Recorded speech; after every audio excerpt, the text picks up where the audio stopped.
If you park in the parking lot just east of IUSB's Northside Hall, you'd never know that for more than 40 years, this spot was home to the Parkview Juvenile Detention Center. For folks my age and older, Parkview was a familiar name. Your parents might have even threatened to send you here. But by the early 1990s, the little building that stood right here in this present-day IUSB parking lot was completely outmatched. Built on Northside Avenue in 1953 to house just 13 to 18 children, Parkview was routinely holding more than twice that number. By the early 1990s, juvenile crime was becoming much more serious. Violent offenses were increasing, staff were stretched thin, and at times kids had to sleep on mattresses that lined the floors. The old building simply wasn't built for what it was being asked to do. County officials eventually decided that the only solution was a new juvenile justice center, the JJC that we know today. So, by the late 1990s, Parkview's long run came to an end. The building was demolished, and all that remains today is this parking lot. But here's what fascinates me. The story of how Parkview ended isn't nearly as interesting as the story of how it began. To understand that story, we need to go back to the years after World War II. At the time, St. Joseph County had no juvenile detention home. Children awaiting hearings were often housed in the county jail, similar to adult offenders. Officials were warning the public that juvenile crimes were on the rise and something needed to be done. In the mid to late 1940s, there were all types of meetings, newspaper articles, and committees formed to address the issue. Then in 1948, the Children's Aid Society stepped forward with what seemed like an answer. An empty schoolhouse on its property could be renovated into St. Joe County's first juvenile home. The site may sound familiar.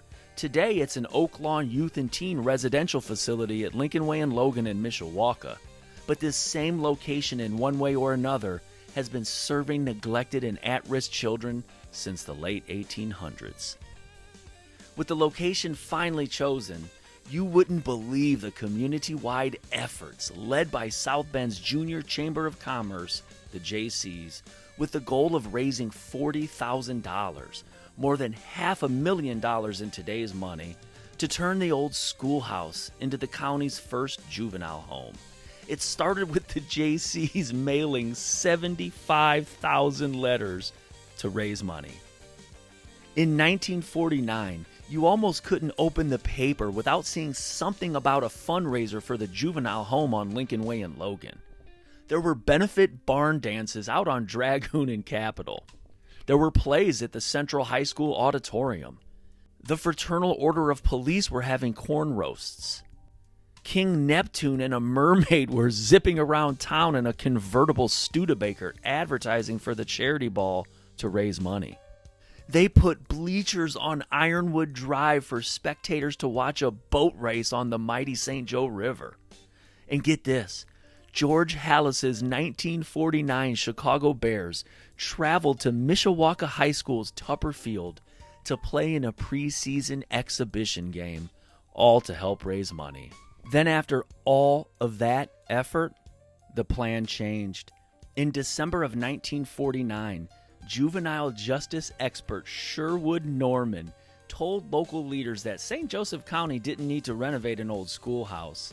It needed a modern juvenile detention center. County commissioners agreed and pledged support for a brand new facility that could cost more than $200,000, or about $2.8 million in today's money. Soon after, in mid-1950, the JCs purchased 5 acres of land near the river on Northside Boulevard, near what would become IUSB. Everything seemed lined up and ready to go. But as you can guess, over the next few years there would be nothing but 2 steps forward and 1 back. All types of approvals, then cuts, setbacks, and disappointments. But finally, in late 1952, funding was approved. Construction moved forward, local businesses supplied furniture, bedding, kitchen equipment, and other necessities. The community wasn't just building a detention center. They were building what they hoped would be a better future for troubled children. When Parkview opened in late 1953, it was considered progressive and forward-thinking. One of its early operators, Walt and Doris Rissler, later recalled that the facility operated almost like a family. Staff ate meals with the children.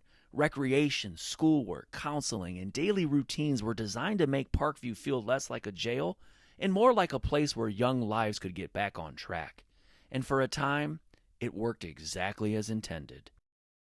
But by the 1990s, St. Joseph County was facing a very different reality. The children were different. The crimes were different. The expectations were different.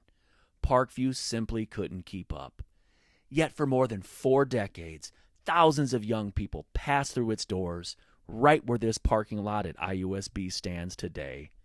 And although Parkview is gone, its story is yet another reminder that history is often right under our noses. What appears to be an ordinary parking lot today was once the center of a community-wide effort to help troubled children, proving that even the most ordinary places can hold extraordinary stories.